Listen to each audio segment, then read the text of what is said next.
mudan gudoomiye hadda ka hor waxaa la yiri macallin aqoon reer muduga xisaab u dhigayaa leh xisaabtii marka ardaydu fahamsi waayay leh wuxuu leeyahay la yiri 10 waxaad ka jirtaa 7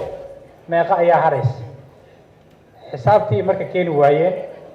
dad markaas la soo aruuriyo meel miyana laga keenay ahaayeen leh marka wuxuu damcay inuu ugu tusaaleeyo xoolihii ay dhaqanayeen si balay u fahmaan marka wuxuu yiri yaa leeyahay meel ayaa waxa kuugu jira xero ama idegso ayaa waxa kuugu jiray 10 neef oo idaa 7 ayaa ka booday meeqa xerada ku haraysa leh mid marka asagu idaha yaqaan laakiin xisaabta aysan waxba uga bilaabnayn ayaa gacanta taagaa leeyahay oo yiri macallin ana sheegay ودعيسنت شيء قال لي وحو يري قال لي وحبا ku hari maayaan macallin maxaa dhacay baa lii idan ku aqaana ma kala haraan oo yiri macallin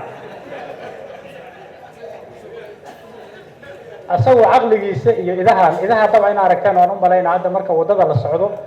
neef idaa markuu laamiga gooyo dad baabuur wada taxta ku kan inay ka istaagtamaan ka istaagi maayaan waa qasab inay saracaan marka aqligiisa inda ka cabiro isticmaal xildhibaanada golaha shacabka waxa laga rabaa in ka cabir horta kula dhaqminina gudigee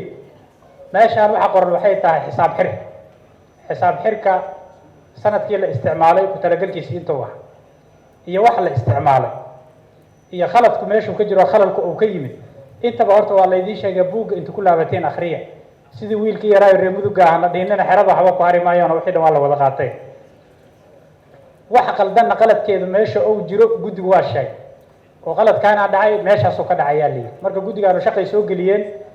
waliba ayagoo hadda qalbiga ku haya hadda ka hor inay qaladaad inta sheegeen baarlamaankaanu qabsaday oo yeeli meynay saxwaaya dhinacyada laga galay ayagoo maanka ku hay ayay haddana wixii qaldanaa idin sheegeen waxa la rabaa marka inta dib loogu laabto xisaab xirkii wixii qaldamay waa la sheegay waxa lagu tala galay iyo waxa baxana way cad yihiin xisaabtu meesha iska qabalaadahay xildhibaanadu inay ka xisaabtamaan hal rabaa gudigu eed ma laana eed ina gudiga loo soo jeedinaan codsala aad iyo aad ma maasanta